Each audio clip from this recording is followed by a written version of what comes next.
Not already aware, this year's event, we decided to have a theme for this year's marathon run, and our theme for this year happens to be No to Drugs.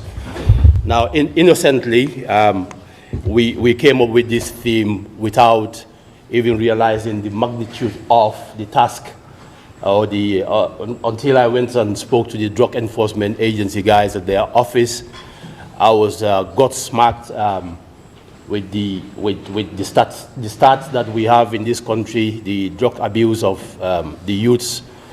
So I'm glad to see so many youths here this morning. What we are going to be embarking on in the next hour or so, we have got the Drug Enforcement Agency guys in here today. We've got the CEO of the hospital.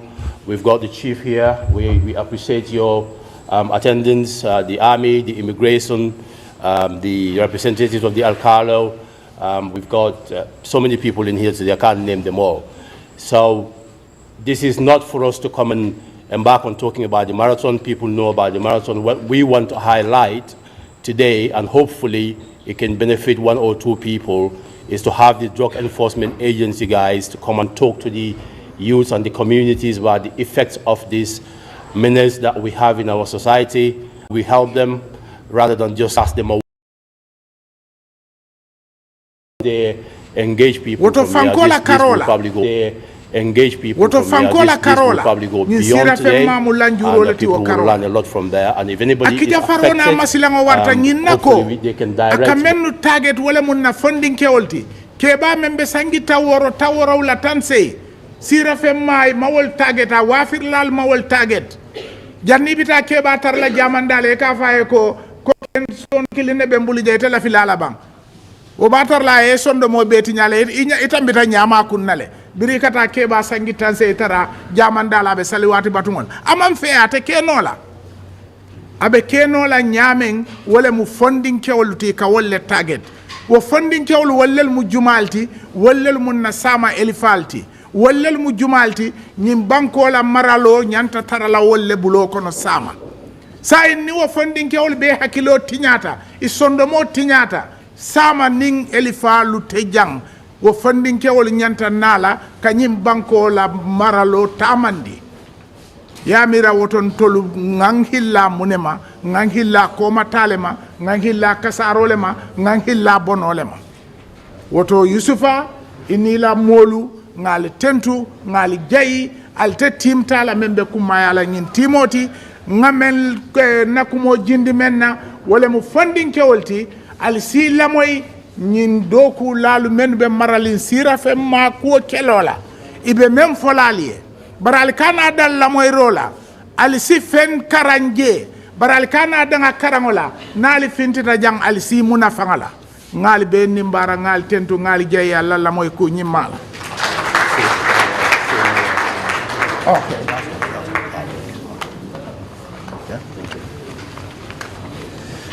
Thank you very much, Chief, for those inspiring words. Before we carry on, I will kindly ask Seni Diba to speak in Wolof for the benefit of people who I think it's only as important. Thank you.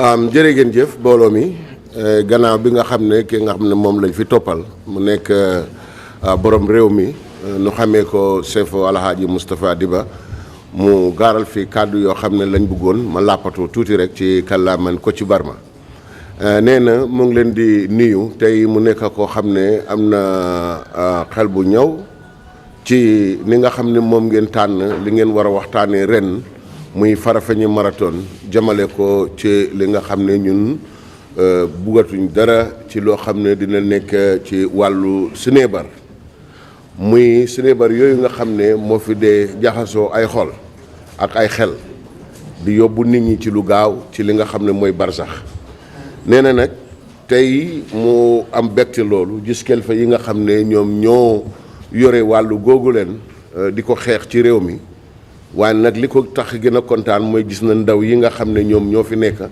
te ñi nga xam ne ñooy jëf ak sinébar yooyu wala di ko jaay ndaw yooyu la ñuy seet pour dugg ci seen biir xëy na mag yi ñoom raw nañ ba pare kon su fekkee ne gis na fi xale yooyu mu war a nekk waxtaan boo xam ne ñi yëngu ci wàllu sinébar dinañ waxtaan ak ñun dégg dalal xel su ko defee loolu nekk na loo xam ne bu gën a ñëpp déglu leen bu ko defee ñu mën a génn fi tey ak li nga xam ne boobu mooy nekk yóbbal joo xam ne yóbbal bés bi la ñu dal di ko yóbbu fi nga xam ne foofu lañ nekk na nee na li tax mu gën a kontaan tamit mooy ne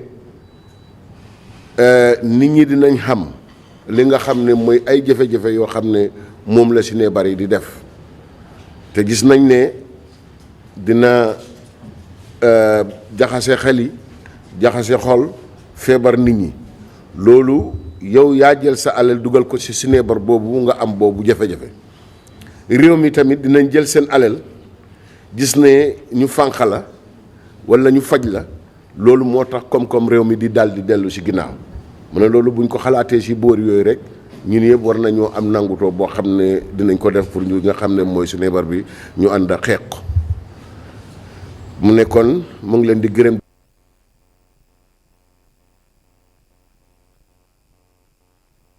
nga mu waxtaan ak yéen di leen jërëjëf ci seen déglu bu rafet bi.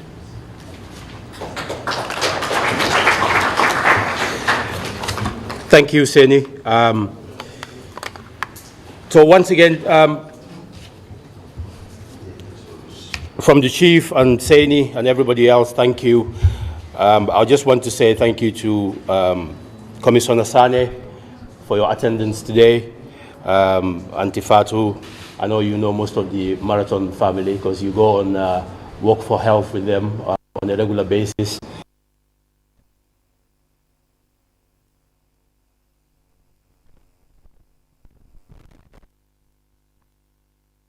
We are no experts in this. What we are wanting to learn, and hopefully the different youth organizations here are going to learn and take this back to their communities, because this is just the beginning of what we're trying to achieve, to sensitize people.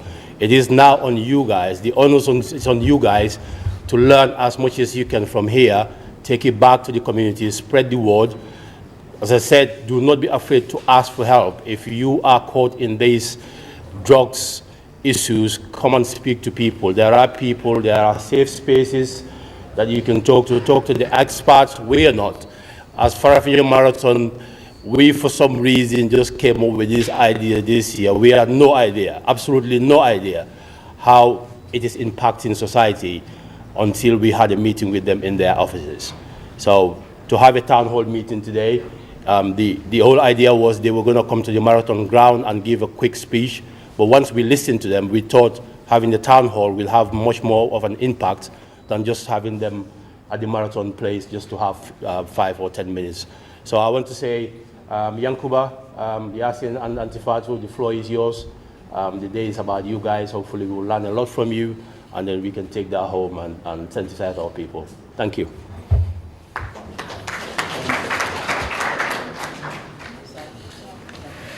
Everybody present here. I'm here on behalf of Drug Law Enforcement Agency, representing the Director General, Drug Law Enforcement. My names are Yankuba Sane, Bank Region. Again, my team's technicians are here from the DDR and my officer commanding Farafenni. First of all, I have a little, short statement to share with you. Good morning, everybody. It is a honor to address you on behalf of the Director General, Drug Law Enforcement Agency, who regrets being unable to join us today. He commended the organizers and the participants of this marathon for championing the critical theme, No to Drugs. Drugs destroy lives. That's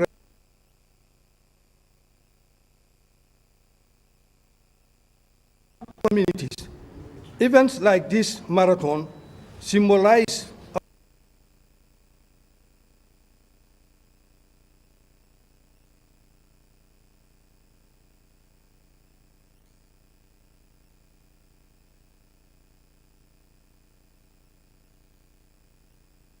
meanings. By coming together, we stand a clear message. We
went for gender, especially to Musol.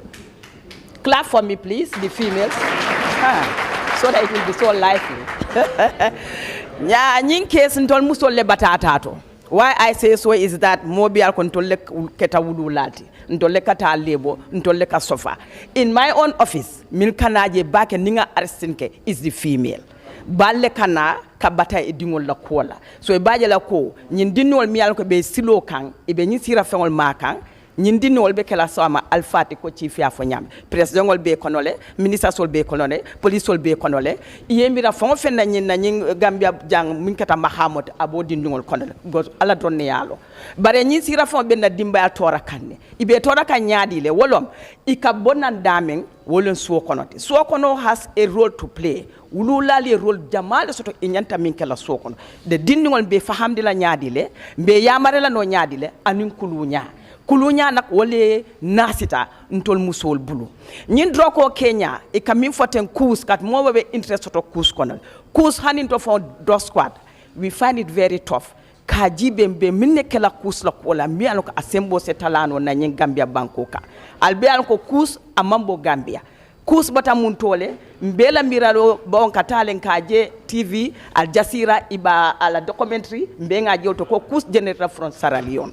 Abota nyame saradio nta fulale nkamele ko human bones, whether it's true or not, we the Droska we cannot testify to that. We are trying to find out kajibe kus ikadada ni munel kus nak momo ya mambenga je janne ko akadinol kalole fili wodinol mujimati ntol dingol no. So wala na nyin kus manke ko Droska damar nyanta kelela hani mbele nyanta denna nga dete nga keba kelim fakele nga nyin kus kele pour nga jibe abetalale nyame ban sa fo fana alhamdulillah rabbil alamin mafo asembo mawara bara atalata bakele ni 100% no nsaful ko right now 95% atalata bake kuskone na arrestin faneng sign tablets le funtitana illicit tablets mobe ajele bor kesolo l'hôpital dokula dika attest to that nyimbor keso wole kus replace nyimbor keso o fana kabona Dakar le dol kafla botana India le malon for India lo but mostly nakaduna Gambia kono akabona Dakar le nyimbor keso ay different colors le soto pink color bijele white color bijele red bijele nun to dindol katanu daisa pami ko le use mbengalo daisa pan kam jara l'hôpital to mostly ko ka di ni bita operation wala mumbe balo fenkela no pour kana operation o fil kabri bota daisa pa etata rosto ibije dolo fana success lo mial ko wala so ni success dolo mial ka wafi $10 ikole dundi la nyin kabol kono ni ajwe ko wonjo sane ya kije ye borke so kije nyina ne ni dinngol ya madro ijuso ka kuntule so ibajele ko ibuka silafang nyina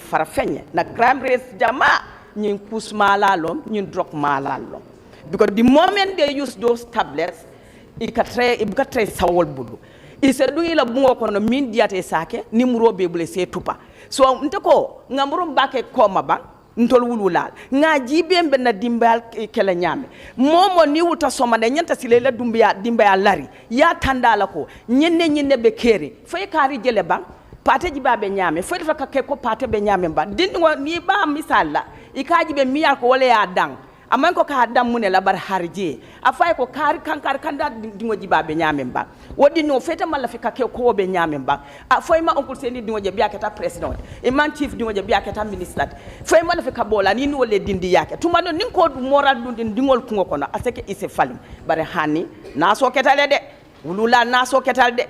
The government alone cannot do it. The drug squad alone cannot do it. To fight this drug, we have to join hands together as family. Aliye mako e punse nyin drug nyo kele. Nalma mako e no ntakela no alone. Wala na the joint secret service here. Mbafla alhamdulillah rebe mbal tentula. Because without them, ndote succeed lano. Nyule kantol mako e. That's why we have a task force mi alonko. Efi now din kata. But mini atina logistic is our main problem.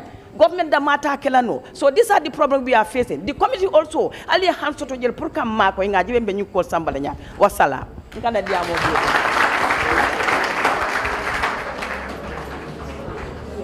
Thank you. From our homes, from our schools, from our football games, from the banter bars, you name it, wherever we can gather, and then if these things come up, we can always bring it up as to the damage it's doing to people in our society. The more we talk about it, the more we will find solutions to the constraints that they have in fighting the drugs, make it more important for us to go community level to try and have these conversations with people that we love. Because if my son happens to be in that situation, I am not going to disown them. What we do is help them. We do not disown people. We help them. We talk to them. We find if we can help them, there's somebody out there or there's an organization out there that might be able to help. It's just talking to the right people at the right time, and they will surely, there's a safe space that we can go and help these people. I know we have the CEO of the hospital here as well. From a health expert point of view, I know it has a massive impact on the health sector as well. We would like him to have a few words towards that before we move along. CEO, thank you.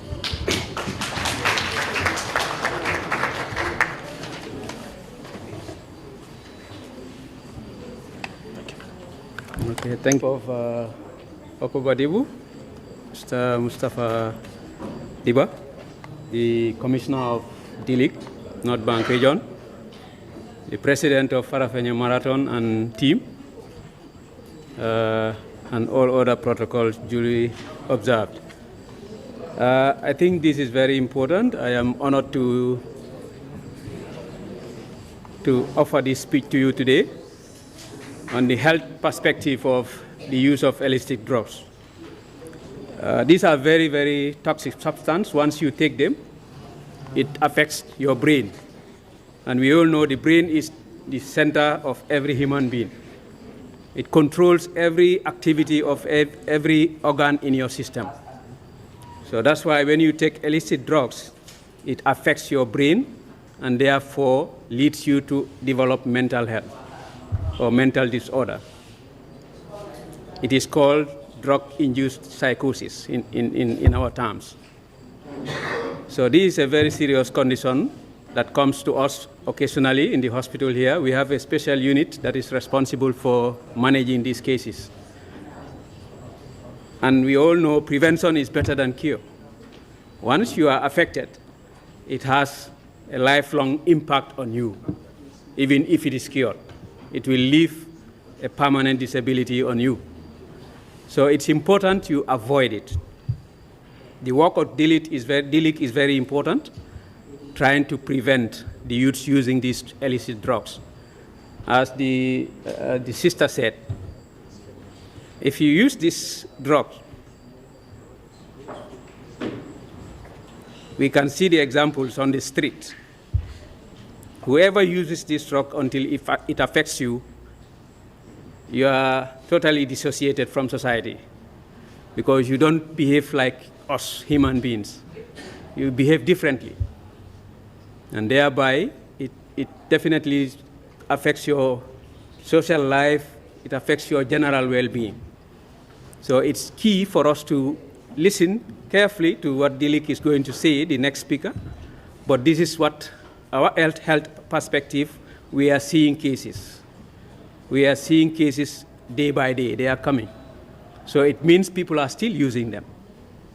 And as they said, the target is the youths. All the cases we are seeing are youths. And the development of every nation is anchored on the youths of healthy youths, for that matter. If our youths are not healthy, we cannot develop our nation. So it's important for us to avoid using these illicit drugs. On that note, I thank you for being here today. Before we move on to another expert from the Drug Enforcement Agency, Yasin, who's well experienced in dealing with these substances around the country, I want to invite back Imam Jaite, and he's going to speak to us from an Islamic point of view, what Islam says about using these substances. Thank you, Imam. من الشيطان الرجيم بسم الله الرحمن الرحيم رب اشرح لي صدري ويسر لي أمري واحلل عقدة من لساني يفقهوا قولي بادينغلو كابرينغا التالا داني براين تانكا سيتاني ما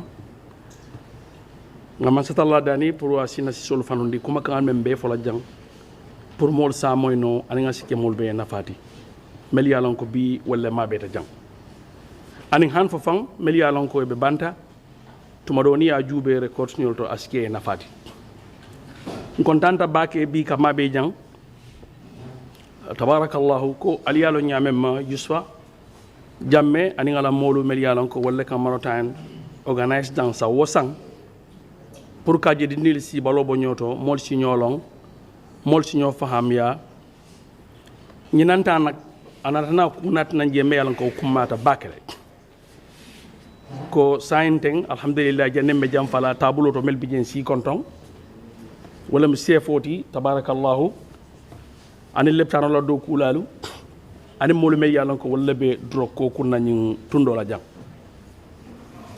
tabarakallahu ñin kumata bake pour dindel ke kacandi katun ala ye kila men kin kan tel fem fendem bi jan la ta fenne la dolu bi je wol mo muslim mollati bar dolu bi je wol mo christian mollati bar ñim be la ta fenne la wala munti kala alala ala dun nak atlafta menna wala moyaay dada moli dada wala ya tunna the reason why ay kilariya mol kinan ay alquran du buluk ay tawrat dun dolu bulu ay injil dun ala kilariya modol bulu bari islamu la jeroto kila sallallahu alaihi wasallam kabrin anata ayaji ko ne banko dada wallahi korda doku min yenta sabata je ni mo dada don ila dada robem kensenati So for that reason, wala atuna civilizational mel sort of janni islamo bina ibe collapse tale be tinyata katu munamu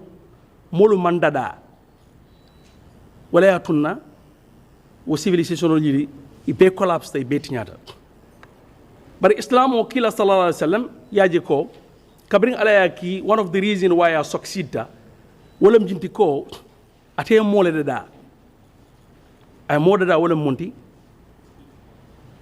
kamo topoto folo muso ibe men ñinina fulanjang ni dinga soto iba topoto la ñaadile sabanjang alni mulmel be sabatiri ñok ngal be ñoo hormala ñaadile akoni ñinkita dron aka dino do kula la do ko sonandi bulle aka almamul la almame ya sonandi bulu aka mansa fanga makoyle pour la banko bitano ñaatu ñaadile katu ñaaje ko banko e banko wala minti ko space wala dinkirare ka soto moli ye soto loi na da membe tamandila wala ne ko banko e ko banko so loi mel ba kono do ko la tabarakallahu ye wala choose pour ko do ko nyinke kamolu mako e kam moli betea society e betea wala na nafama wate wata kafa ko uniform tiolu anin doctorolu wala jo yomal qiyamolu sinin aka barajo be warala baki parce que munemu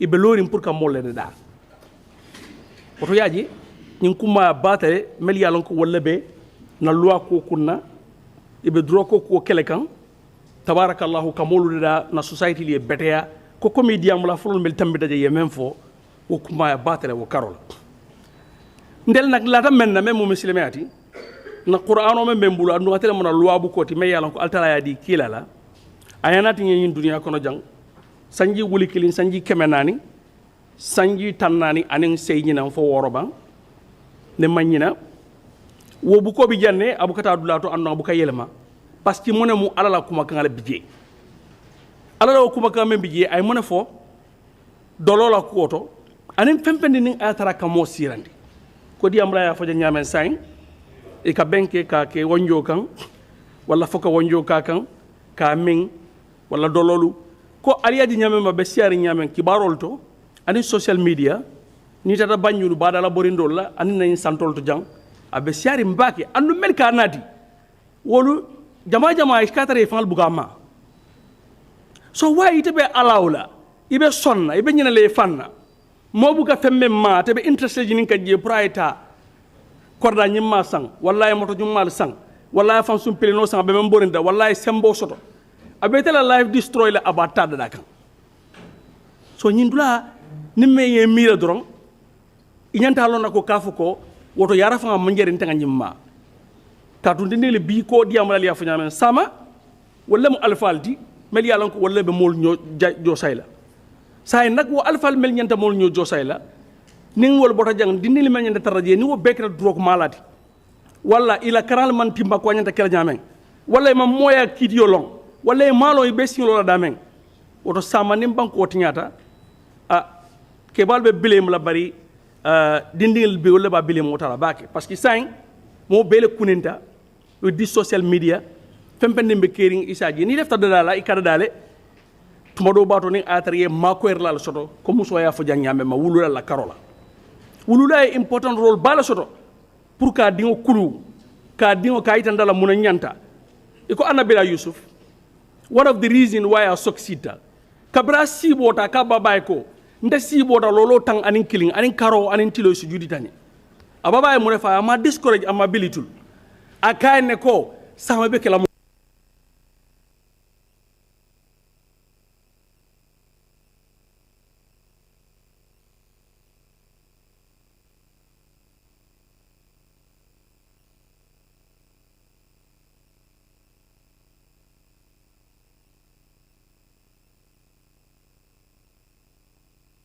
madada so ñina mu koti melan ko akumat alquran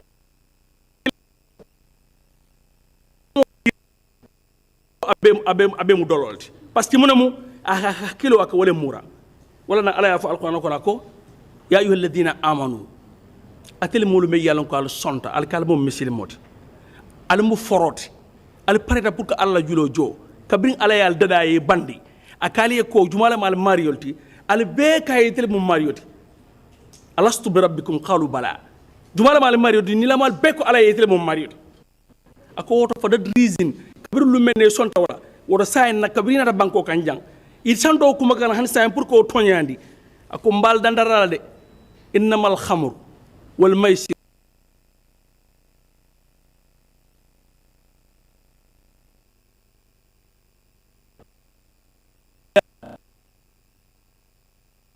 fajitanibuhu la'allakum tuflihun ako dolo fem fendi nakarama la hakilo mura taybe wala kono kusnyimbe wala kono drug kotal be wala kono THC oil aframbe wala kono maybe yes keno akabo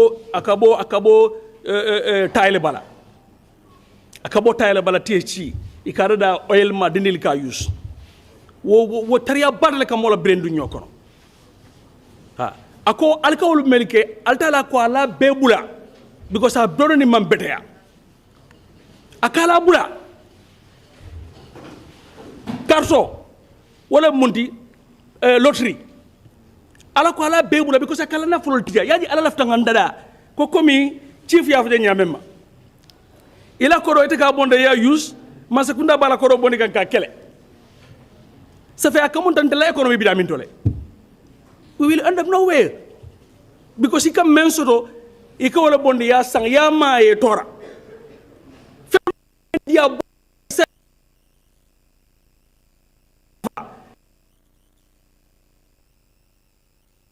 ketia ka bondi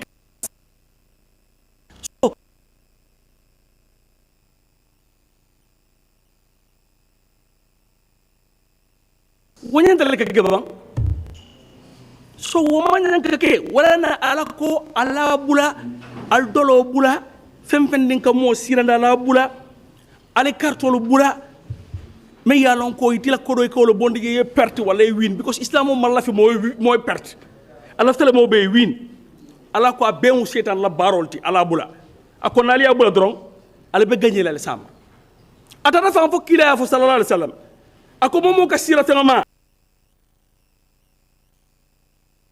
ning kele because be de muso dina mola me yala kata balondino na ma soto bina jere la ya nafa aya baba fa wala e bu mala ko nga be moy kibarol ko ning ke wula ko ba may ko bi mbe bu mala na mbeti le jam parce que munna aka memma mo wala soto wala ya ma man tala fambul aka kufula lek ika memma ni ma soto ika kelo kala jere ba nyama isimo fa fa ima kalamuta ko iba fo kanje nyamente so wol be mu kuliri me yalon ko na fonden kewlunte diya mo jam fandila kila ko al kanal dindila ni mu so nyine won fanal bul al kanal dila ako katu momo fata ya trabe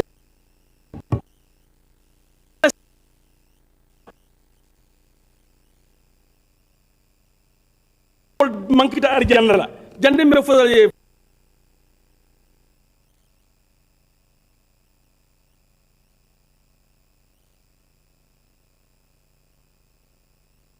tamo ika arjana serota ako serote de mala wala wi de la jela fa ama iman tubi fata o nyama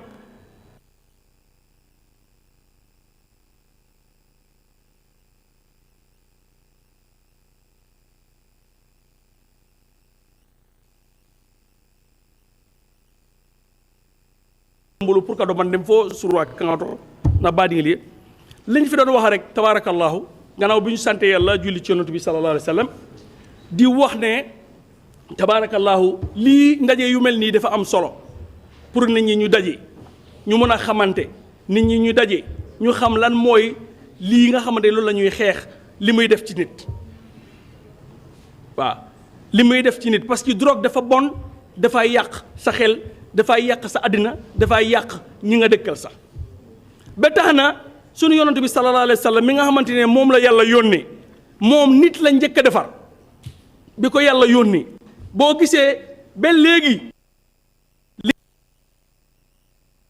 continue 1400 something years ago bo gisee ba légui mu nekk fi ndax nit la defar parce que li tax ñu ne réew ñu ne lan la space mooy da ngay am bayal ay nit ñi nekk fa ngeen am loi boo xamante ne moo leen di govern so da ngay gis ne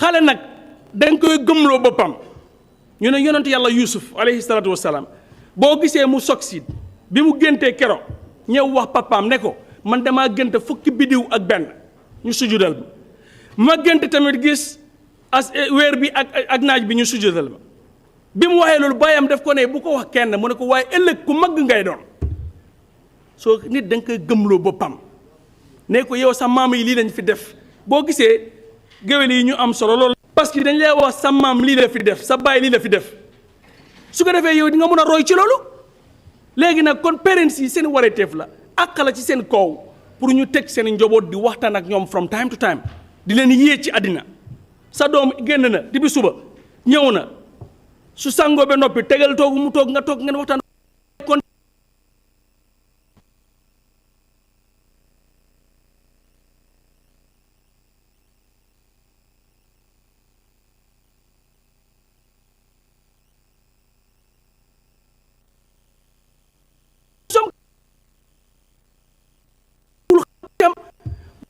parents fii su nekkul jigéen yi ñi xam seen xale yi seen teachers yi bariwul parce que man dama dee dem ci meeting yi nga xamante ne sama doom yi fa la ñuy jàng loolu is a problème pour teachers yi toujours dañ koy complain ne parents yi duñ ñëw pour seen school si sax seet naka la sa doom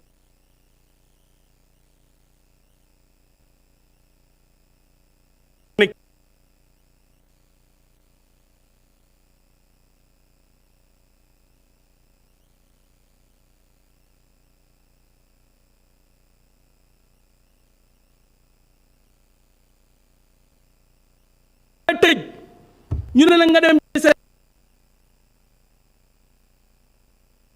book be another opponent of school year so yooyu yëpp mbir la yoo xam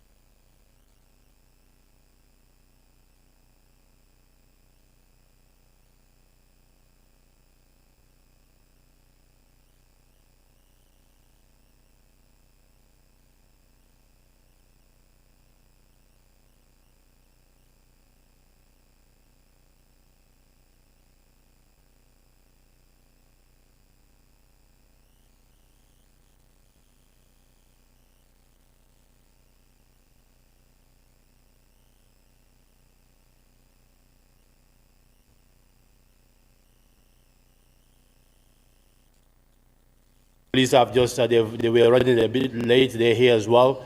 It has a massive, drugs is a massive problem for them as well because of the crime rate that it comes with. Yeah.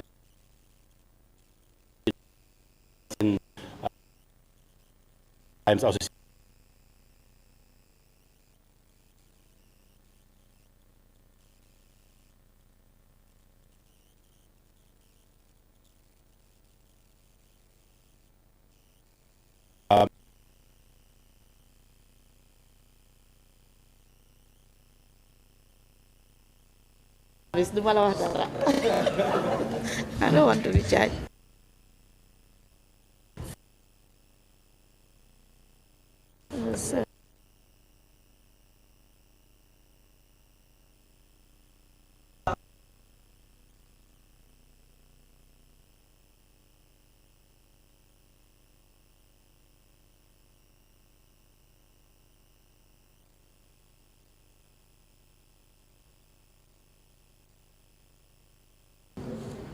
It's okay.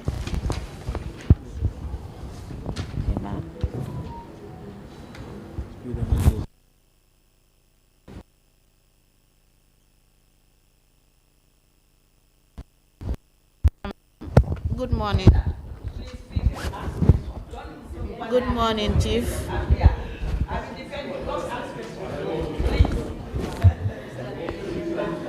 Good morning, Chief.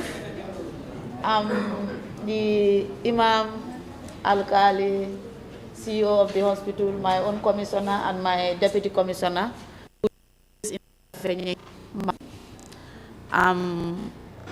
my brother Yusufa, for being there since day one, and Commissioner and then Ami. Thank you for having me, and then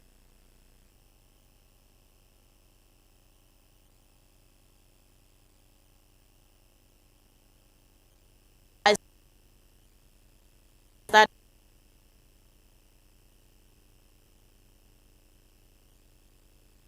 in this country. That is, the drug abuse situations in this country is no longer a hidden secret, especially the involvement of the youths. I'm from the office of the DDR, Drug Demand Reduction and Media Advocacy. My name is Yasin Dimbalan. Anyway, I forgot.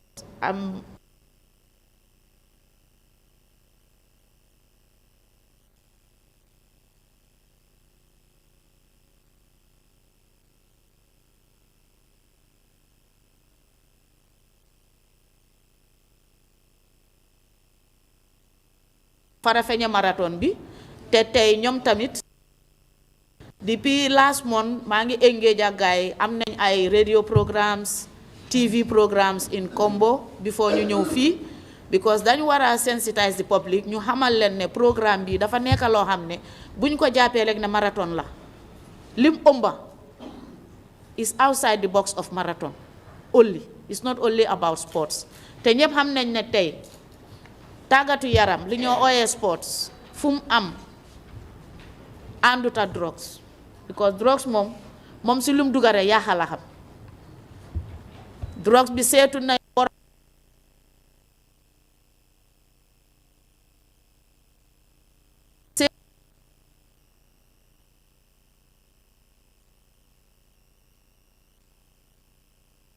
loolu la jural. Te tey ji suñ ndaw yi nuñ fa doy waar ñaaw na.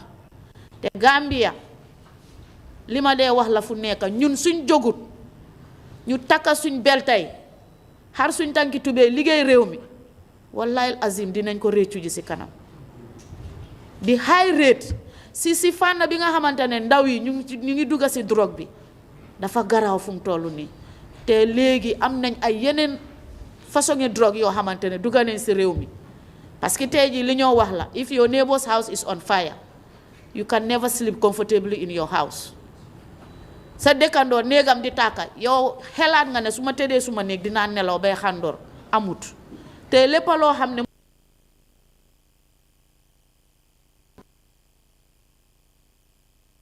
su fa egsee balaa ñu ne semaine egsi na Gambia, muy Sierra Leone, Nigeria, Ghana, Liberia, Guinée-Bissau, Conakry, foo munti xalaat si Afrique, Sénégal fii lu fa dugga rek xamal ne egsi na Gambia balaa semaine. te li si gën a doy waar when it comes to the side of controlled drugs, parce que drugs yi dañ am ñaari façon. am nañ yi illicit drugs yi nii, am nañ tamit controlled drugs yoo xamante ne dañ nekka si anami per. tey jii suma boos wax na fi mbiri kuus bi moom commencement bi jaaxaloon na nit yi, waaye tey jii boobu soo ko seetee xal naa wàññeeku. lana tax mu wàññeeku, kan moo bugg a dee? kenn buggut dee. bi nit yi demee ba xam ne kuus moom soo ko laalee balaa nga faa xaar office bi di la arrest wala ñu lay dugal fii ak foofu, ba kenn moo la seet fekka. ñeneen ñu bari daw ko. te pare ñenn ñi tamit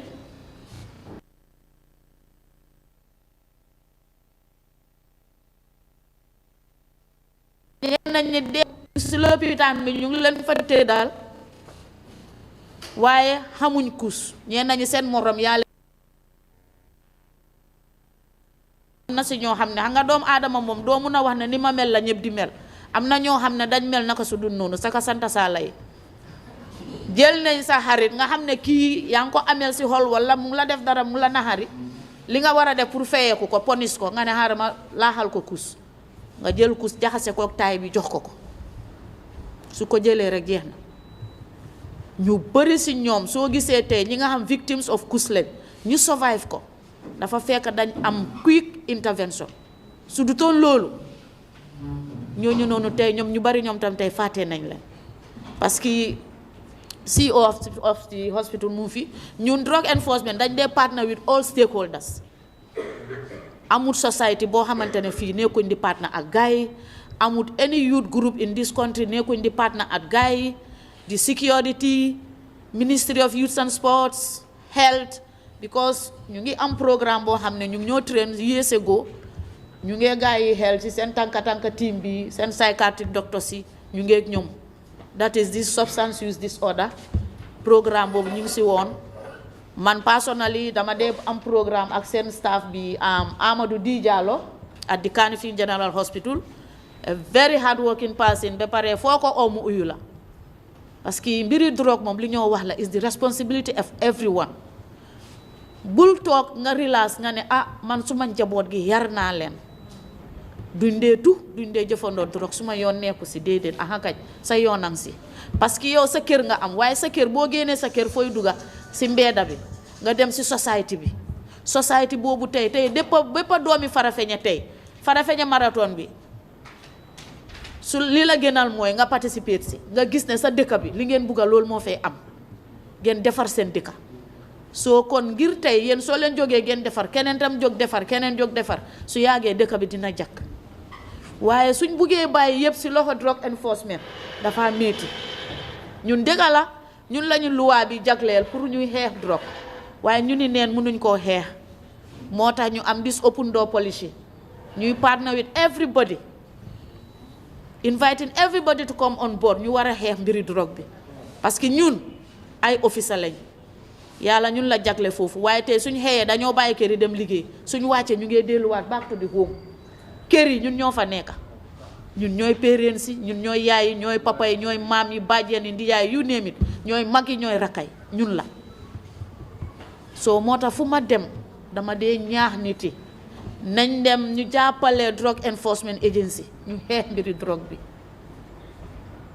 si kaw loolu si gàttal am na drogue boo xamante ne ñu bari ñu ngi wax kus tey drogue bi gën a cheap in this country ba pare bi nga xam ne nit yi moom leen dee gën a jëfandoo mooy cannabis sativa cannabis bi turam bari na ñii ñu ne yamba ñii ñu ne taay ñii ñu ne ñaamoo ñii ñu ne siisiyo yu name it tur bu nekk am na ko boobu moom am ko lu yomba la because tey jii fi ñu koo jëlee ñu ngi ñu sóoraaw si suñ booda si dañ ko dee jëlee am na Gambian soo xamante ne tey si fooñi bi I would say to be precise dañoo dem ñu nekk time yi ñu ngi tëdda di nelaw su timisee rek eeg nañ seen cycle yi ak seen rider yi dugga nañ si booda bi ñii dañoo dem di roose cannabis beds ñii dañoo dem di daga ñii di dem di siso di package ñii di sol ay saako ku nekkaa liggéeyam loolu nekk na lu doy waar amoon nañ programme bi di Fooñi community ñooñu tam tey ji alhamdulillah gis nañ ne tey luñ doon di def ak luñ doon di wax is coming back to the society te mu ngee come in a very bad way in a very serious manner moo tax léegi ñëpp jóg nañ te ñun loolu ñu ngi si kontaan ñoom tam am nañ yenn dëkk yoo xam ne within Fooñi am establish nañ seen task force yoo xamante ne xaaruñ luwaa de parce que man li ma dee wax mooy tey belief bi ma am mooy man du ma xaar luwaa di ma wax ne sangul du ma toog di xaar luwaa di ma wax ne raxasal sa gémmiñ du ma toog di xaar luwaa di ma wax ne kaay nga lekka parce que lii moo ñoo jox wér gu yaram sa mbuba su tilimee foog nga fóot ko soo suñ jëmma ji dañ ko war a defar buñ war a toog di xaar luwaa di ñuy wax ne bàyyi lii defal lii wala luwaa di la téye loolu dafa nekk lu doy waar ñun ñoo war a defar suñ boppa tey oustaz wax na fi dara sant yàlla bi nga ko waxee parce que man fu ma dem dama dee wax ne man du ma dee soona si wax mun naa wax suba ba timis ba guddi te du ma soona parce que suñ si unit boobu laa nekk suñ liggéey la dañ ko war a def luñ war a def la buñ xaar sax ñu ñoo fay lii mu ngi ñoo affect directly or indirectly man tey toxuma directly waaye indirectly mu ngi maa affect parce que tey société di nga gis si kër yoo xamante ne am na koo xam ne balaa moo dem mun a sàcca mun a dem toj kër rek dafaa fekk dafaa jël drogue bi mu xaay mu dem yaaxa sa kër duga di moment nga gis ko bu njëkka su sàcca duggee sa kër su déggee palanteer bu yëngatu sax dafa daw laaxu daw génn a dem waaye tey sàcca yi dañoo dugg si kër yi ak seen gànnaay soo yëngatoo sax yow instead of ñu daw dañoo ñëw mu fekk la rey la wala yaaxa la ba pare doog a sàcca suñ mënutee sàcca sax yow moom li ñu laa def nañ la ko dem yépp li ko dee waral drogue bi ñeena ñi abusers lañ te most of the time soo nekkee abuser danga dee graduate nga ñëw nekk an addict te once nga egga that level yow doo dee mën a contrôler sa boppa yow you instead become a slave to your desires te sa desire il faut nga fulfill ko tey ñun ñëpp ñu ngi fii kenn weeru koor mu ngee ñëw waaye kenn yàkkamtiwut ko waaw parce que tey soo xiifee di nga yàkkamti soo xëyee di nga ne ah dama war a ndéewoo dama war a añ dama war a reer so it's like that drogue bi tamit am na noo si nekkee an addict nga tàmmal ko sa système bi to an extent soo ko amutee rek yow doo nekk nit soo tolloo foofu yal na si yàlla musal soo fa tolloo danga dee nekk keneen beneen façon ngi doomu aadama soo ko amutee rek doo nekk nit loolu noonu moo la dee puus ngay dem di sàcca nga dem toj këri nit oo bitiki jàmbur yow as long as yow sa objectif mooy foog ma am xaalis tey foog ma jël lii yow di nga def lu nekk jaral na la nga rey sa baay jaral na la nga jam ko paaka wala nga attaque sa yaay dóor ko jël xaalis bu mu amee dem kee suñ nekk di fees dafa bari te tey société bi li fa nekk di dem dafa daw yaram soo moo tax ñun duñ dee sonna si wax bi fuñ ñu oo dañoo uyu te Farafenni marathon seen taxawaay bi rek wane na ne yéen tam yéen a ngi play seen rôle and your part in fighting drugs because lii lañ soxla ndaw yi yéen a ngi toog li ma fi gisul rek mooy suñ maire yi suñ yaay yi gisuma fi gaay te tey bëggoon naa ñu teewee parce que ñun ñoo dee jur te soo gisee ñu ne kër baax na dëgër na jigéen moo si nekk tamit man dama am di believe ne jigéen moo dee defar kër te tey dama dee ñax waajur yi buñ am suñ xale ñu ne suma doom bi munaluma ko wala nga ne wax naa ba soona ndiyamutale fo mbatata nga katoo dango ke mbatatale sila nkana bataa because parenting tamit ñaari façon ngi parenting moo am na parents yoo xam ne tey sa xale bi xamul sax si li ngay yëngatu yow parent bi yow waajur bi yaa ngi yëngatu si mbiri drogue bi ngay jël sa xale di ko jox drogue bi mu la koo jaayale am na xale yoo xam ne léegi la ñu amaa seen parents si problème ñun dañ ko dee fees te loolu su amee yow parent bi dañ la dee invite ñu woon la bàyyil xale bi ngaa dugal parce que yow si sa boppa yow waajur bu nekk bugga nga sa doom raw la ak loo munti doon bugga nga sa doom mu raw la tey jii ñu am ay waajur yoo xam ne ñoom ñoo dee def naka su dul noonu di sant seen doom yi demal nga jaayal moo tax dama dee wax xale sa waajur even moo la jur su la dugalee si mbiri drogue wax ko ne mënuma ko jarul xuloo jarul defante wax ko rek ne yaa boy yaay suma yaay de waaye dëgga sant ma lu nekk ba mu des di ma jox lii ma dem jaay papa yaay suma waajur waaye sant ma leneen lu nekk dinaa ko def ba mu des jaayam drogue wala dema nga joxal ma diw sàngam lii soo demee soo ko joxee dina la jox xaalis nga isir am na ñu ko de def ndijaay yi ñu ngi koo def bàjjen yi ñu ngi koo def parce que tey nekk nañ situation boo xam ne jigéen ñi ñoo gën a nekk si drogue bi sax si góor ñi te ñoo gën a dangereux ñoo gën a garaaw suñ si duggee jigéen ñi fii si Gambia bi tey maire yi jaay kobo yëpp ñu ngi jaay drogue si géej bi there are things yoo xamante duma ko fi mën a reveal because dañoo wax ne tey su ma toogee ma wax suma sàcca bi ni ma laa fexee ba téye la dafa mel ni kon du ma téye sàcca soo am na yoo xam ne duñ ko reveal outside waaye am na si ñoo xam ne tey ay jaaykati gerte jaaykati mbooxa sorance ñoom ñu ngee jaay taay man personnellement nekkoon naa opératif dama dee dem si ground bi restaurant yi moom wax noppi la yooyu moom yooyu ñoom ñoo gën a garaaw ay xale yu jigéen si salon ñu ngee jaay drogue yow fi nga demee ba jàng métier salon nga am sa métier bi yàlla jagleel la loolu war nga see sant yàlla concentré ta si sa métier bi waaye ñu ne naa def salon naa def jaayam taay wala jaay cocaine wala drogue siini am na boo xam ne tam dugg na si dëkk bi bu yàggut mooy dis vapor lips vapor sticks ak di cannabis gum bi dafa nekk si paquet sort of in a chewing gum form different soo ko yéyee dina la lor.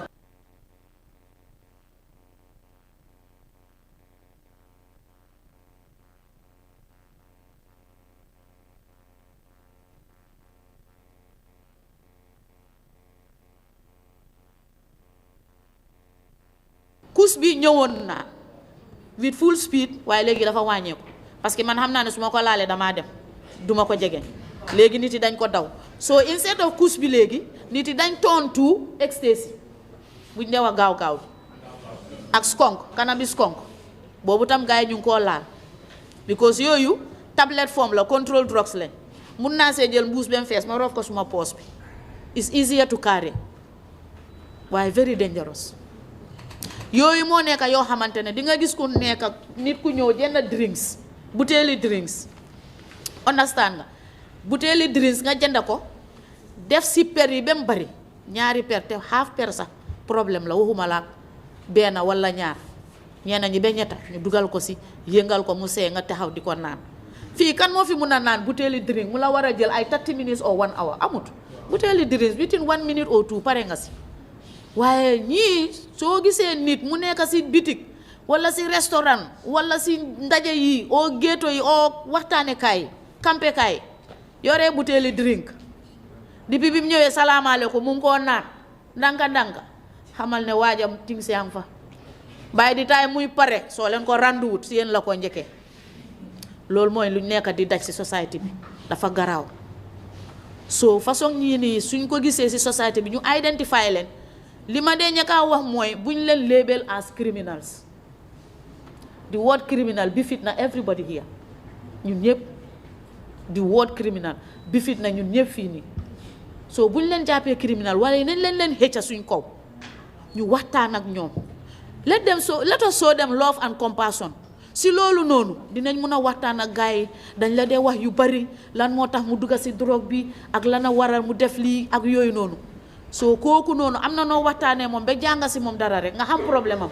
di nga ko mun a jàppale loolu tam nekk na lu important ñu ko dee bàyyi xel parce que am na si ñoo xamante ne tey ñu ngi dugga si drogue bi li tax ñu koo def mooy society and even at home level tey jii ngeen baalal ma waaye am na suñu waajur yoo xam ne léeg-léeg nga am ñaari jabar ba ñetta am ay njaboot kenn ki yàlla wërsëgal na ko mu am liggéey bu baax kele mu ngee koti si marché bi kele baana la anga mu ngee dem ak a ñëw ñooñu seen koom-koom bi du nekk benn seen income anin bi waaye ki nga xam ne mooy gën a indi wala kele tukki na mostly family bi moo dee nekk buuri kër gi lu mu wax rek mooy daw kooku tam li moo daj foofu xamuloo ko pour yónnee xaalis nekk na lu doy waar ñu bàyyi si xel soo ki nga xamante ne moo fi gën a néew doole yow ngay jóg di ko tiim yow da nga useless yow amuloo njëriñ yow nii ak nii wala sa morom yi raw nañ la nangam loolu yenn saay daf dee tax xale boobu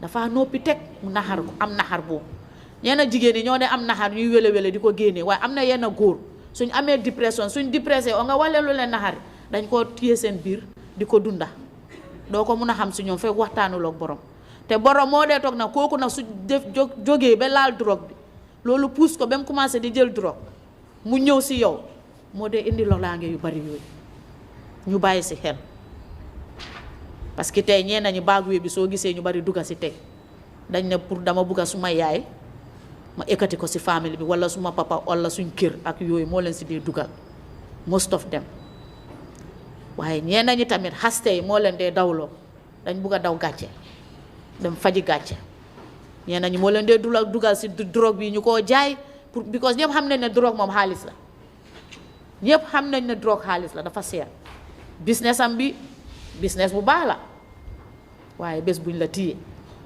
million yoo daan am àddina bi ñëpp a laa daw am na si ñoo xam ne sa waajur yi la jur suñ la koolee sa waajur ne ko diw sàngam dañ ko fi téye dañ la fi soxla bu leen ma ooyaat de du moom kenn na laa am wax naa ba soona su ma yoon nekku si yii yëpp lañ dee gis ñu ngi koo face which is very sad.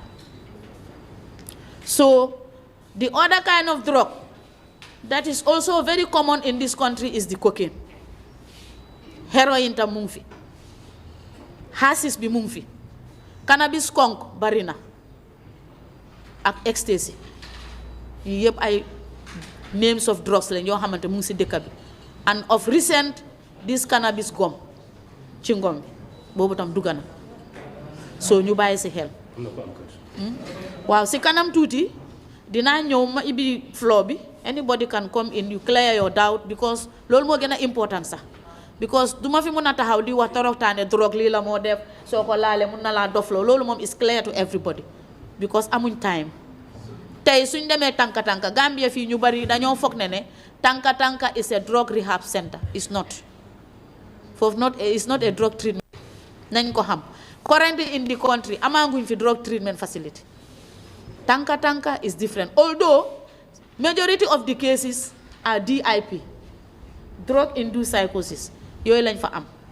waaye necessary would mean ne tànka is a drug treatment facility so ñu bàyyi si xel te foofu tey garab yi seer nañ am na si yoo xamante ne amut fi tey jii nga dem ñu ne la ne génneel 10,000 ou 15,000 garab yi ngaa jënd nii di nga dee njëkkaati ya nga xesen sa boppam fu ma ko parce que njureel dafa diis te njureel dafa métti nga jur sa doom dem ba am yaakaar si moom nga gis ko si yooyu nekk na lu daw yaram benn waajur buggut ko am na si ñoo xam ne ñoom si seen boppa ñu ngi si bugguñ ko suñ sañoon neneen la ñoo meli ëllëg soo ñooñu noonu ñu ñëw di la laajte xaalis bu bari tey ku nekk Gambia fii yaa ngi ne ngéej ñu ma dundalee suma famille yaa ngi ne ngéej ñu ma solfee suma problème 1 or 2 medication is very expensive ñu bàyyi si xel so yii nii nekk na yoo xam ne tey ndaw yi yéen a ngi toog don't allow people to use you bu leen dee nangu gaay ñu use leen ngay dem ngay ñu laa jox ngay yóbbu di jaay ñu ngi laa use as a transporter or an agent or carrier ngay dem soo demee ñu jox la ay $500,000 yow nga foog ne àddina bi fii la em nga bàyyi sa jànga nga toog ñenn ñi dem nañ ba yëfi drogue tax na bàyyi nañ seen métier yu ñu doon def ñu xeeb ko kana mécanique mu bàyyi yëfi mécanique dem dugga si mbiri drogue di dugga dëkk bi rek di wër fu nekk ñooñu ñoo nee nañu ñoo dee nekk ñoo xam ne dañ dee ooyee drug squad ay doma drug squad benn doma nekkul fa kenn yaawul fa boppa si information we feed all our operations is based on entirely on information bu la si kenn na suñ amee suñ information dañ koo dox to di laata ñu noonu lañ dee liggéeyee waaye pour bañ yooyu noonu li ma wax la rek si beginning bi balaa ngaa toog luwaa di la wax ne sangul lekkal naanal my friend mbugeel si sa bopp la war a start love yourself first family your community your religion because benn diine accept drugs tey jii whether Gambia fii locally or internationally sports in general ànduñoo duñ dee accept drugs tey jii ñu bari am na si suñ stars yoo xamante ne tey dañ dee face those charges wala léeg-léeg ñu penalize la because of bi nga daw wala bi nga play football or bi nga play basket xam nga yaa ngi jëloon drugs yooyu yëpp ñu ngi koo gis mu ngee tax yaa ngi lose those chances so am na ñoo xamante ne tey ndeysaan li gën a daw yaram su soo nangoo ba drogue bi mu tàkkale laa sa xel boobu that's the worst thing you can get te loolu ñu ngi koo gis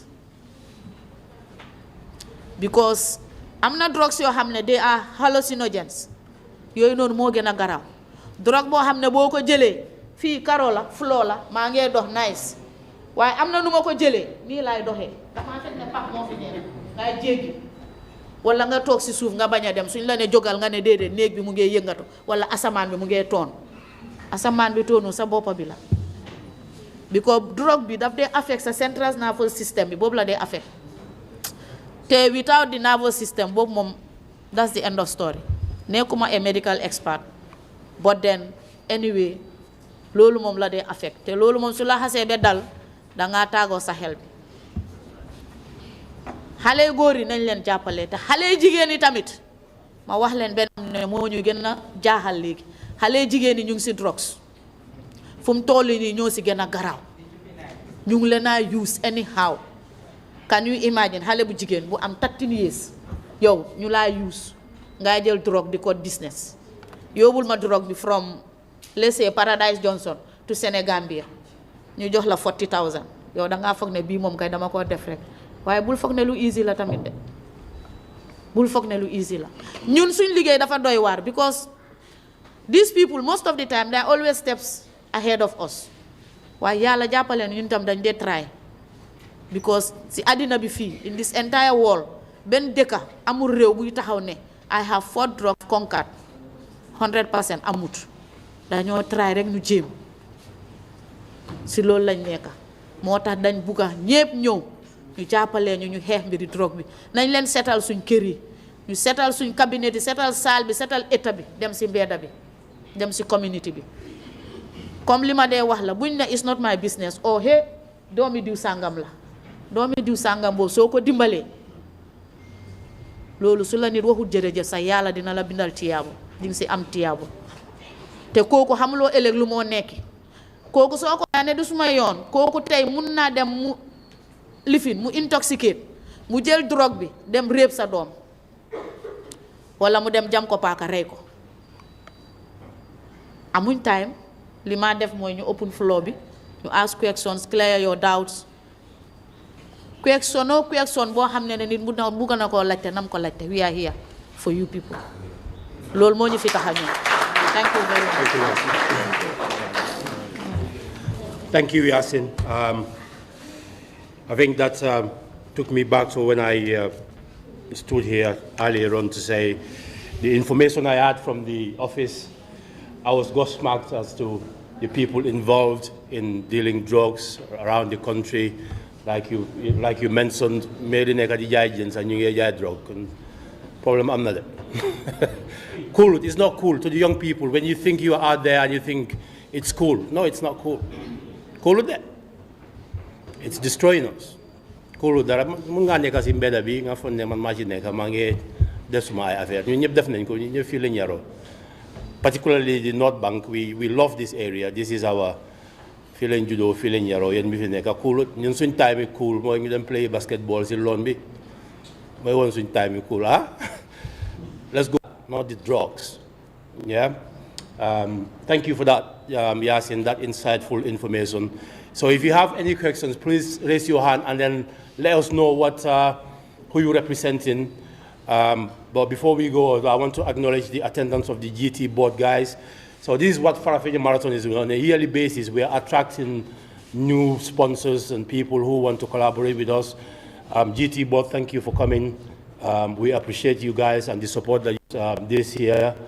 We'll see you guys at the marathon place later on this afternoon as well. But I think this theme for this year, it's clearly we chose the right theme without even realizing the impact that it's going to have or it's having on our society. So we're grateful that we had the experts here to talk about it. Sila, you still have your, Yasin, I'm questions for you. My brother here, he's part of the Chakubanton diaspora. They are a sister organization that works with us as well. Okay. We appreciate their attendance. I'm sure he's attending on a personal note, but I just want to acknowledge the Chakubantan diaspora as well. We've got some members here today. So he's got a question. Sila, go ahead. Yes, Sila is my ndoki. Kiluma ko ligay si class. Amity. Okay. Hi. The same class. It's my classmate. All right. Good morning, everybody. My name is Ahmed Sila. Like Mr. said, actually, I'm here wearing two caps. Myself, of course, as Chakubantan diaspora. I have two questions here. Yes. Local language. Okay. All right. We can't fly them, but love the cars.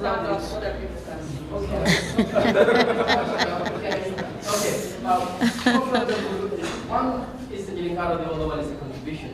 Probably, whatever you could say. Yes. The first one is, we're talking about drugs, and most of the, sorry, drugs more for Jama can usually blame. Yes, they are the ones to blame. But if we rewind back, some 2-3 decades ago, today our president is the big generational, more demand, and it starts from when they were young. I've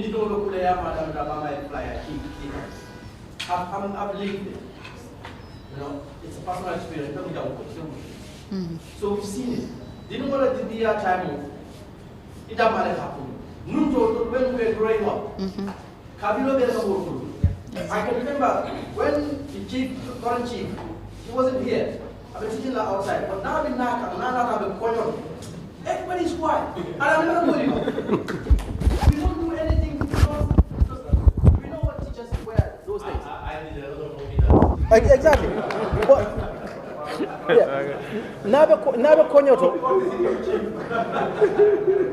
Nabe konyoto mbukama. Na eti amire dingo mi yakulu from 3, 4, 5 years going 5 times kebaya. Moga kuka ni momo nabe fenna momo dia you get out like coming jata dingo jata muso you protecting ibo dino protector. Now no tata fa kebada kabilo ko jubalbe hajja ka fay ni ngaje fenga fenna no one will talk to the person. So I think our advocacy should start from the society. That's where it has to start from. Nuntos mo bele ka dingo kulu. Why be parent who killing them malaka dingo kulu. That's one point. My second point is the drug malal when they're addicted or sort of drug or you've mentioned it here coming either go Ibama rob, farmer rob, or itamu lafabung rob. But my question is, you can't tell me rob, you're trying to take my money, yet I sang Yasin bull. And you know Abe Yasin here. Why don't you go and rob Yasin? Why don't they think like that? Yasin it's all time in Abe Yasin level. Why do you go and rob innocent person? Me along it has nothing to do with what you want. So maybe that's a contribution, or maybe that's something to juggle your minds. Thank you.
And I will love Nimusole Menunjanu, Nafwe. And I will love Nimusole Mafo killed down Katrayan, Barijama was to the Mafo killed down Katrayan, Barijama was to the Fana, Mafo killed down Katrayan, Barijama was to the Fana, Mafo killed down Katrayan, Barijama was to the Fana, Mafo killed down Katrayan, Barijama was to the Fana, Mafo killed down Katrayan,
paketo men ka wafi fo jelu inata fo paketo 500 wala paketo 1500 sabara do ka mo le hani 2000 basan yake woti ya jube yen ye mano nati to 700 and 800 hani sai ko do be sotolal because some will still go in for it but some will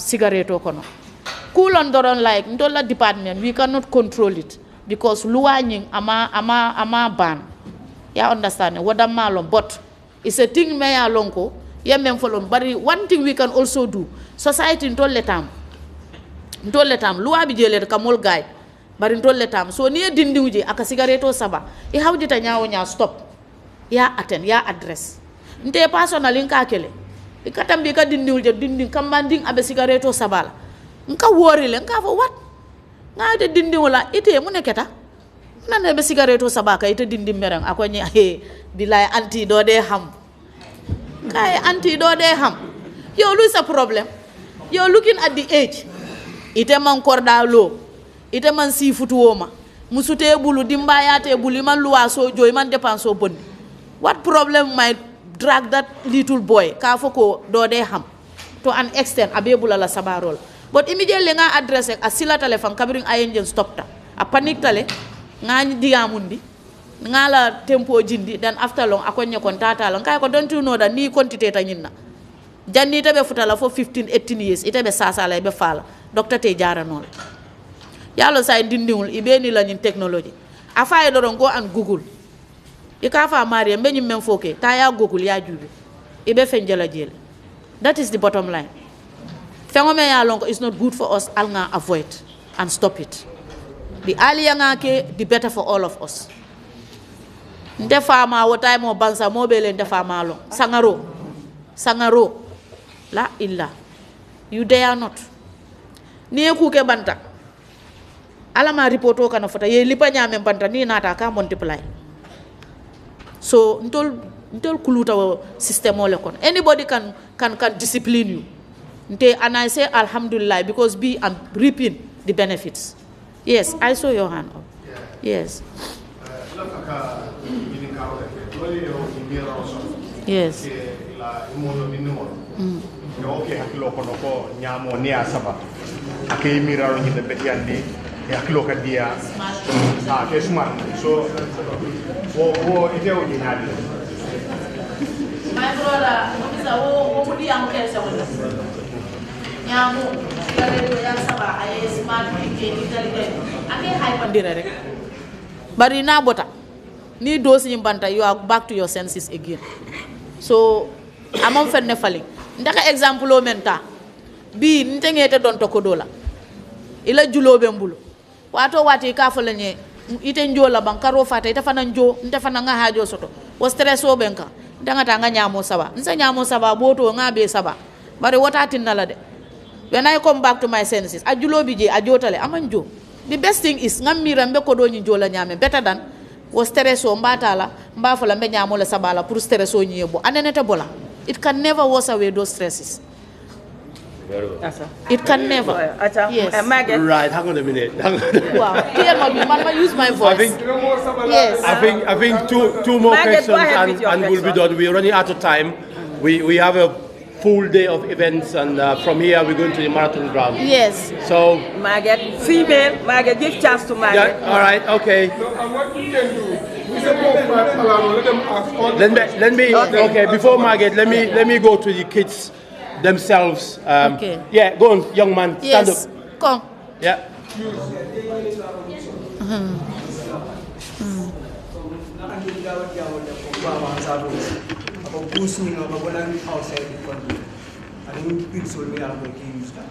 So wanda wani ni gal na foni mo pilso ni mo tus ni ka dum kol be ko na fo mo duga mo wantare ni men ko chet o ka fu ka investigate dala It's a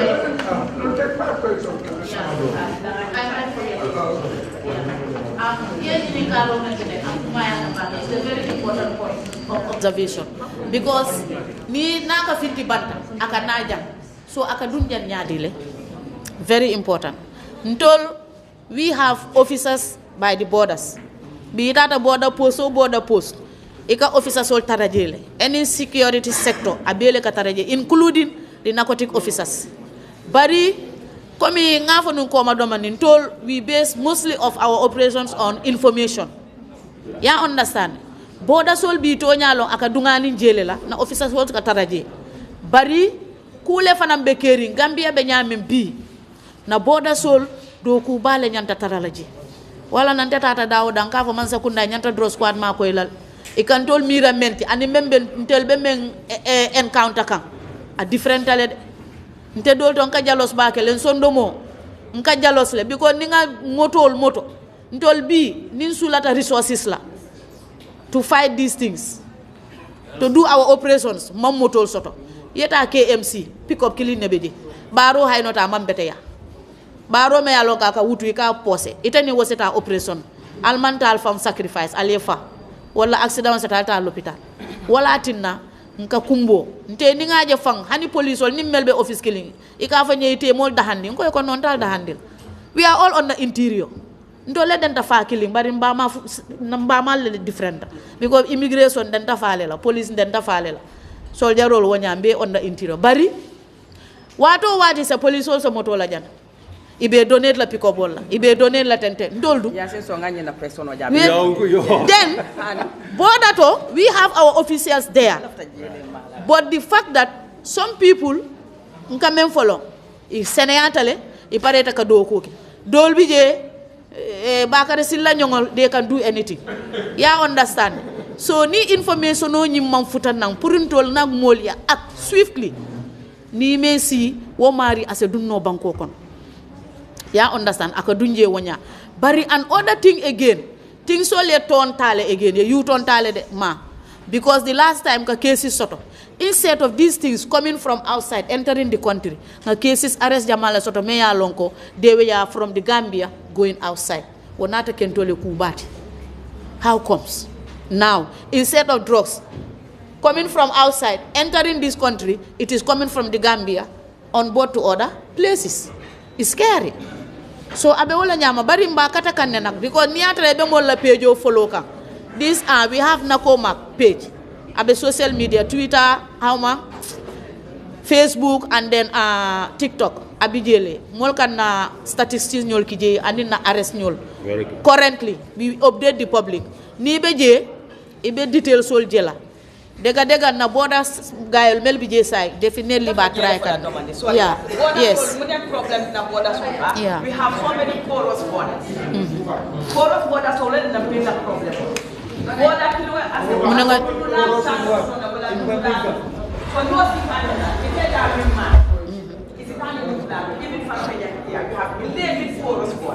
so it cannot do anyao nyama kime fika kanja anyao kanya. I think what we might do is perhaps Alfal Bisirin Young. We don't want to keep people very long. We might organize a radio program where people can call in and ask a lot of questions. Yes, okay? Because I see a lot of hands. Yeah, his hand has been up for a very long time. Yes. Come. Yeah, go ahead. Yes.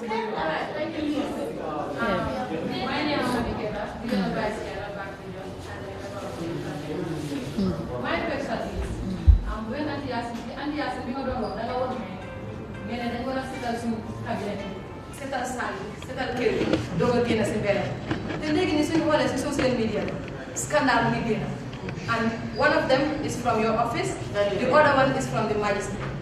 Langa, because we hold any new wara dimbalene, drop the fact in Gambia.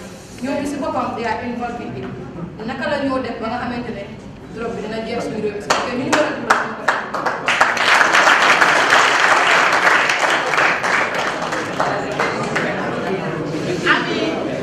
That's a very good question, a wonderful question for that matter. That one I will not talk much on it because about the happenings, because it's not a hidden secret. It's on social media, we all know. And currently, the only thing I can say is investigations is ongoing. There is a panel regarding that scandal. Currently, it has been since the onset. There is a panel and interesting investigations are happening, but I cannot put the cart before the horse. if you can understand. Yeah. I cannot put the cart before the horse. Let's just wait for the report, and inshallah, whatever the investigations reports indicates or concludes will be publicized. There is nothing to hide, because as we said, I said it here before, the word criminal, let's not stop referring to some of these people criminals. As I always put it, all of us, that word befits us, depending on who we are and what we do. You understand? So, if you are in an institution, a scandal like that happens, what should you do? Set up a panel of investigation and let them do their job independently. Period. And in that panel, even our own staff who is there is not there as a delicate staff, but there as a prosecutor, because he's working with the judiciary, period. For us, we don't have any hand in that. And they are doing it, and at the end of the investigations, the public will be informed accordingly. Yes. Thank you. Yes. Thank you. Do we have any guy that we can link if you found somebody wanting to? Yes. Very okay. You reminded me. Sorry, we have a number, a toll number. Thank you, my sister. We have a toll number 1213. 1213. Alien number nyinta. Anything alien number call. It's a free call. Atela credit use la. No credit. If you doesn't use your credit. 1213. Alien call. Anything rec. Yes. Okay, yes. Yes. Let me. Yes, this brother has been unfollowed. Yes. Let me get one more and that's it. One more, that's it. We're already out of time. We need. We have. I think you need a radio program, yes. Yes, there's a lot of interest. Yes, yes.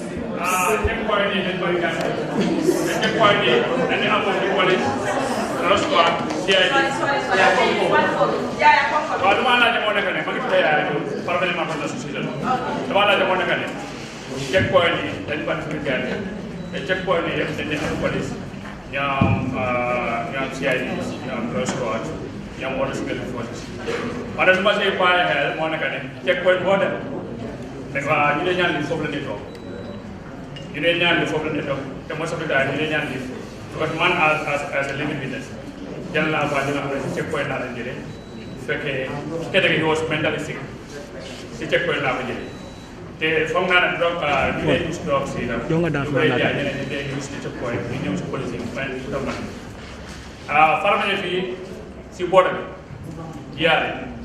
Boy ini ka fo jongar fi am nañ ben boy bu ñu xamne nekk ci yoon Sénégal am ngay suma bu trop boy lu tax yeen ban mesu ngeen si boy ñu leen ci boy ni ñu la nañu mal ada ñu do set RN ni fekk ñom dia di sa jakay no It's very simple. Just let them not entertain them there. Period. And stop them from being with them. Because okay, checkpoint boo xam ne ñi fa war a nekka ñooy officers on duty man su ma fa nekkee keneen ñëw su ma rakasa su dee ñëw na fa su dee dafa am lum jël si dama ko jox mu dem. Let us not entertain it. Xam nga li ñoo wax la don't take things for granted. Anybody can be anyone. Man loolu laa believe. So for the fact ne xam naa Yusufa nice guy la ak yooyu noonu doesn't necessarily mean ne dinaa bàyyi Yusufa mu ñëw si suñ domaine bi 24/7 anyhow. It's wrong. Because yéen a waxtaan yéen security neen sax am na yoo leen dee waxtaane. There is a page boo xam ne dama ko dee follow on Facebook. Dañ dee won some of those lapses of the security. Te lii is one of them. ñi dee toog ñenn ñi dañ dëgga la dañoo tukki ñu réer si moto wala nga romba fi nga war a wàcca o xamuloo fi nga war a wàcca moto bi wàcca la si checkpoint. The only thing li ngeen war a def next vehicle bii ñëw su dee mun ngeen koo jàppale available one ngeen baal li fi ne jàppale ko moto boobu yóbbuwaale mu drop ko fi mu war a wàcca ak yooyu noonu waaye allowing these people to be they are frequenting that place it can cost you your job. Thank you, Yasin. Thank you, guys. Yes. Please allow me to just let me just. I'm going to have to wrap it up. I understand, right? Yes. This is one more, and that's it. We're going to have to go to the marathon ground as well. Okay, go ahead, young man. Wa alaikum salam. Okay. Nina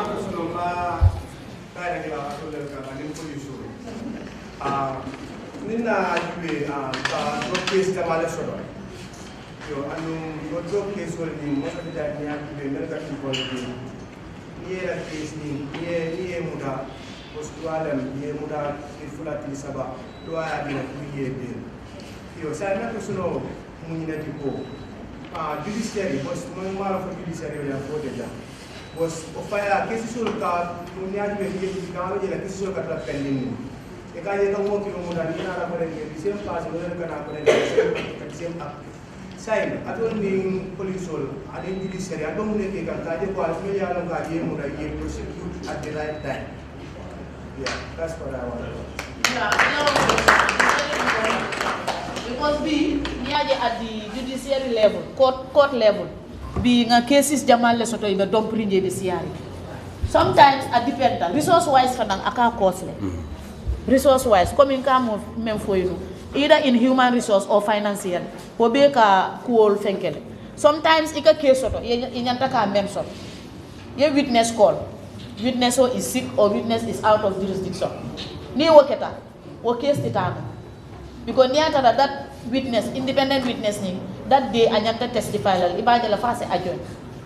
And other thing again, sometimes accused new fanang isa nati ya onda wala accused anyanta kana magistrate mang available. Bo baby jail. Wala magistrate dol kasila ya fonne na moto we breakdown so.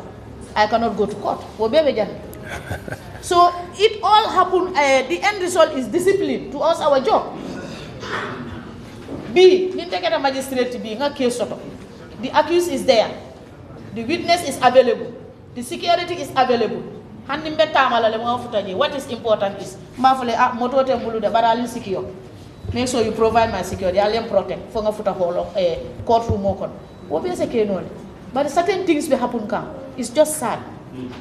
Well, these are the things. Sometimes na case I know today. It is supposed to be mentioned on let's say Friday, Friday and na excuse the. So these are some of the things when certain cases hinder. But with drugs, told wala na sign na prosecution unit nga expand. You understand? Nga expand. We have several prosecutors. Ye sign ya decentralized. Follow to ka dolje ka accuse sol bondi ka bi URR for KM combo yeta pour ye testify court say nga obe stopping na prosecutors they are everywhere in every region. We have our narcotic prosecutors there because nga jele ko aman necessary moye go for base ya bula moto ko alieta travel all that distance just to go for a hearing when it can be done in base. We have courts in every region. So abe wole nyama I wish ntol fana sometimes some of these things ninga work so well in training soto nka elaborate dele nka push forward but the young sometimes work so well kake training kake at the end of the day action na ke implementation is the biggest problem and challenge. Thank you, Yasin. For every institution. Thank you, Yasin. Thank you, Yasin. Also is equally important to understand today, guys. The league or the police or the immigration are not under scrutiny here today. The message we're trying to get out there today is to benefit ourselves, our kids, our brothers, our sisters, no to drugs. No matter how you look at it, we can have all these questions for the police or the league guys and everything else, where they getting short on delivering the services or to carry out their jobs. The bottom line is we are consuming it. We are the ones selling it. Let's help them for them to help us. So we are going to stick to the theme, no to drugs. I mean, we feel for these sisters and brothers in the field there. They're doing the best that they can under the circumstances. So we're going to have to support them to deliver what we want them to deliver. So thank you. On that note, Yasin, thank you for your time. What I'm going to do now is Al-Kalbabe Jang Kitim Aminabe Kumadantam Fola, and then we will then say thank you to everybody for coming today. But don't forget, the marathon is on this afternoon. Guys, come out and support, and it will be an interesting one as well. Yeah, thank you. Right.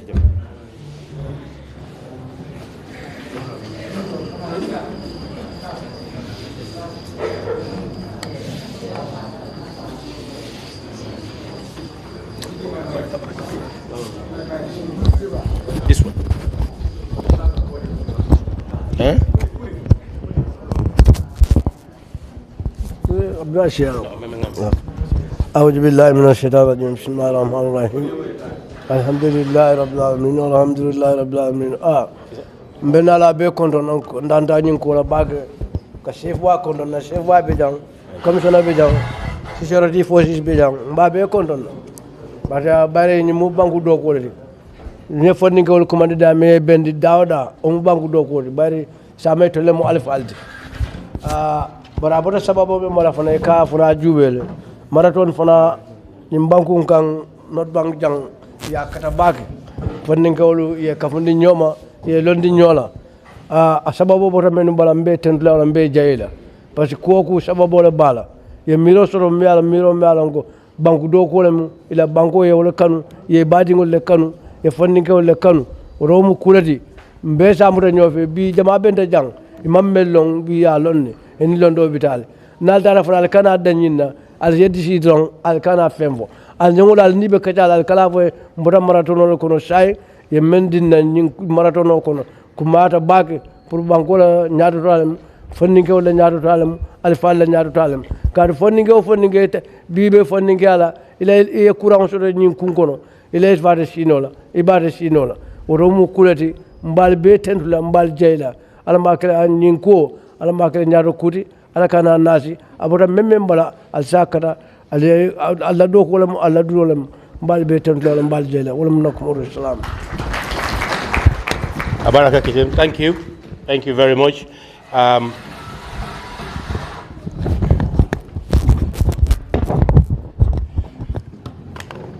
On that note, I'll just, without wasting any more time, guys, I want to say thank you for everybody attending today. The league, well done to you guys for that insightful lecture. I'm sure there's a lot of information that's going to be taken away. I can see all these young people, they all have questions. So perhaps at some stage we will probably organize a radio program, because it is important what we do from here. This is not just a one-day thing. What we are trying to do is what happens after the marathon.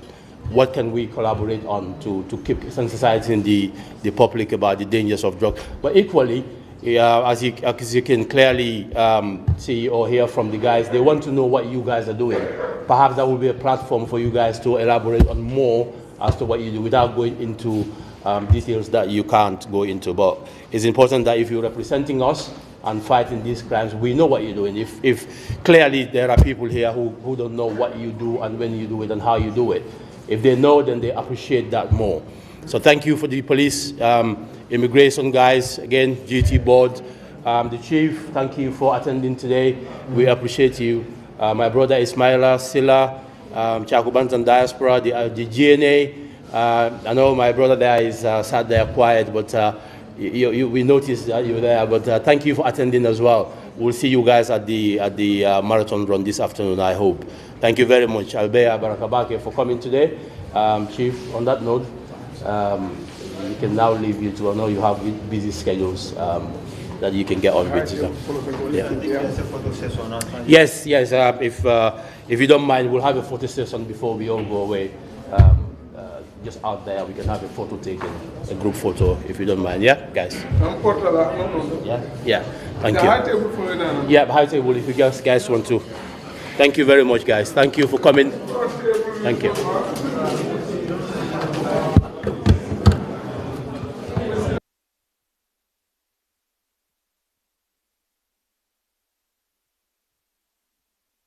Pleasure to talk to Yahya Jammeh, chairman of the Farafenni Marathon Run.